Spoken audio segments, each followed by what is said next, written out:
Hello welcome to Sali kitchen. ഇന്ന് ഞാനൊരു simple ആയിട്ടുള്ള സ്വീറ്റ് ആയിട്ടുള്ളൊരു ഇഫ്താർ റെസിപ്പി ആയിട്ടാണ് വന്നിട്ടുള്ളത്. ഡേറ്റ്സ് വെച്ചിട്ടുള്ളൊരു സുഗിയനാണ് കേട്ടോ ഇന്ന് ചെയ്യുന്നത്. അപ്പോൾ ഇതിൽ ഉപയോഗിക്കുന്ന എല്ലാ ഇൻഗ്രീഡിയൻസും നമ്മുടെ വീട്ടിൽ എപ്പോഴും ഉണ്ടാവുന്നതാണ്. ഡേറ്റ്സ് പിന്നെ ഈ ഒരു സമയത്ത് എല്ലാവരുടെ കയ്യിലും ഉണ്ടാവും. അപ്പോൾ എന്തായാലും ഒന്ന് ട്രൈ ചെയ്ത് നോക്കാം. ചാനൽ സബ്സ്ക്രൈബ് ചെയ്യാത്തവരാണെങ്കിൽ ഒന്ന് സബ്സ്ക്രൈബ് ചെയ്തിട്ട് സപ്പോർട്ട് ചെയ്യണം. പിന്നെ നിങ്ങൾക്ക് നോട്ടിഫിക്കേഷൻ കിട്ടാൻ വേണ്ടിയിട്ട് തൊട്ടടുത്തുള്ള ബെല്ലൈക്കൺ ക്ലിക്ക് ചെയ്തിട്ട് ഓൾ എന്നുള്ള ഓപ്ഷൻ തന്നെ സെലക്ട് ചെയ്യണം. പിന്നെ ഈ ഒരു വീഡിയോ ഇഷ്ടപ്പെടുകയാണെങ്കിൽ ലൈക്ക് ചെയ്യാനും മറക്കരുത്. അപ്പോൾ ആദ്യം ഒരു മിക്സിയുടെ ജാറിലേക്ക് ഞാൻ ഡേറ്റ്സ് ചേർത്ത് കൊടുക്കുകയാണ്. ഇപ്പോൾ നിങ്ങൾ എത്രത്തോളം സ്നാക്സ് ഉണ്ടാക്കുന്നുണ്ടെന്ന് വെച്ചാൽ അതിനനുസരിച്ചിട്ട് എടുക്കണം.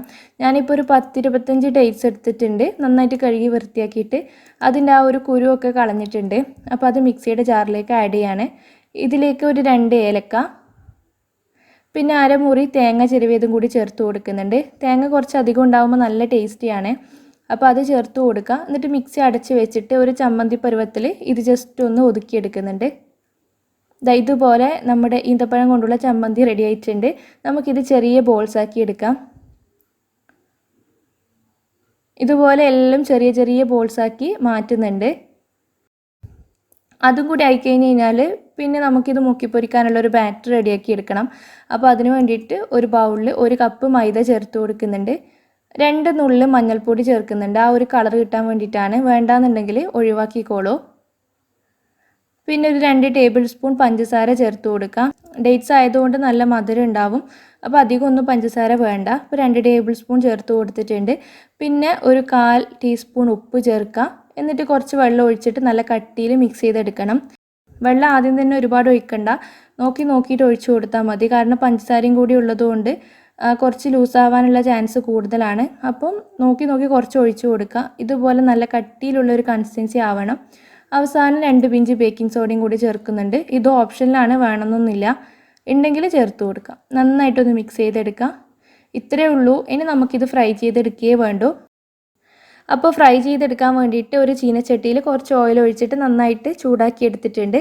ഇതിലേക്ക് ഓരോ ബോൾസും നമ്മൾ റെഡിയാക്കി വെച്ച ആ ഒരു മാവിലേക്ക് മുക്കിയിട്ട് ഇട്ട് കൊടുക്കണം. അപ്പോൾ കംപ്ലീറ്റ് നന്നായിട്ട് കവർ ചെയ്തെടുക്കുക. ഒരു സമയത്ത് ഒരു 5-6 എണ്ണം ഞാൻ ഇട്ട് കൊടുക്കുന്നുണ്ട്. അത് നിങ്ങൾ പൊരിക്കുന്ന ആ ഒരു പാൻ്റെ സൈസിനനുസരിച്ചിട്ട് ഇട്ട് കൊടുക്കുക. നിങ്ങൾക്ക് മാനേജ് ചെയ്യാൻ പറ്റുന്നത്ര ഇട്ട് കൊടുത്തോളൂ. എന്നിട്ട് അത് ഒരു ഭാഗം റെഡി ആയി കഴിഞ്ഞ് കഴിഞ്ഞാൽ അങ്ങ് മറിച്ചിട്ട് കൊടുക്കാം. പെട്ടെന്ന് റെഡിയായി കിട്ടും. മീഡിയം ഫ്ലെയിമിൽ വെച്ചിട്ട് ഫ്രൈ ചെയ്തെടുത്താൽ മതി. അപ്പോൾ അതാ ഡേറ്റ്സ് വെച്ചിട്ടുള്ള സുഗിയൻ ഇവിടെ റെഡി ആയിട്ടുണ്ട്. എണ്ണയൊന്നും കുടിക്കുന്ന പ്രശ്നമൊന്നുമില്ല. നമുക്ക് എണ്ണയിൽ നിന്ന് മാറ്റാം. നല്ല സിമ്പിളാണ് ചെയ്യാൻ വേണ്ടിയിട്ട്. ഈ ഒരു സമയത്ത് എല്ലാവർക്കും ചെയ്യാൻ പറ്റുന്നൊരു റെസിപ്പിയാണ്. സ്വീറ്റ് ആയിട്ട് എപ്പോഴും പഴംപൊരിയൊക്കെ ഉണ്ടാക്കുന്നതിന് പകരം അല്ലെങ്കിൽ കായടൊക്കെ ഉണ്ടാക്കി എടുക്കുന്നതിന് പകരം ഇടയ്ക്കിടയ്ക്ക് നമുക്ക് ചെയ്യാൻ പറ്റുന്ന ഒരു റെസിപ്പിയാണ്. ട്രൈ ചെയ്യാം.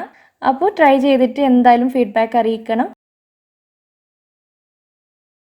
അപ്പോൾ വീഡിയോ ഇഷ്ടപ്പെടുകയാണെങ്കിൽ ലൈക്ക് ചെയ്യാനും ഷെയർ ചെയ്യാനും മറക്കണ്ട. അതുപോലെ തന്നെ നമ്മുടെ ചാനലിൽ ഇപ്പോൾ നടക്കുന്ന ഗിവ് അവേ കോൺടെസ്റ്റിൻ്റെ കാര്യം ആരും മറക്കണ്ട. അപ്പോൾ എന്തായാലും ഒന്ന് സപ്പോർട്ട് ചെയ്യാം. താങ്ക്